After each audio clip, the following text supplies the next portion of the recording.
এখন আপনি ঢাকায় বসে আপনি পেস্ট্রি কেক খেয়েছেন, হ্যাঁ, আপনি মিষ্টি মিষ্টি কথা বলেছেন, লোকজনের সঙ্গে মিটিং করেছেন, মনে করেছেন এটাই পলিটিক্স।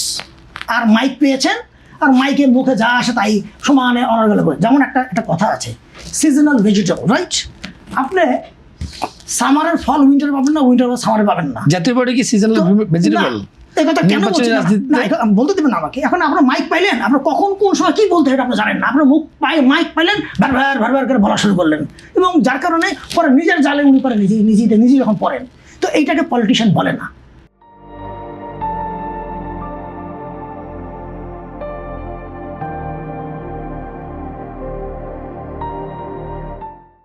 পলিটিশিয়ান হলো যে আমি সিজন বুঝে, টাইম বুঝে, সময় বুঝে আমি ঝোঁক বুঝে কোপ মারবো।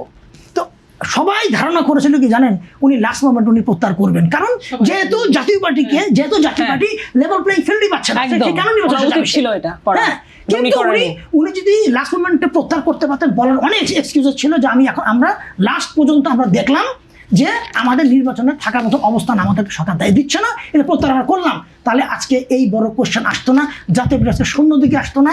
যার কারণে এখন সবাই বলা বলি করছে যে জাতীয় পার্টি বিলুপ্ত হয়ে যাচ্ছে। কষ্ট হবে, অনেক কষ্ট হবে। হ্যাঁ, কথা হলো কি, কেন আজকে নেতৃত্ব চেঞ্জ হোক, আপনারা দেখবেন। শুনেন, আমার জিএম তাদের উপর পার্সোনাল কোনো গ্রিভান্সেস নাই।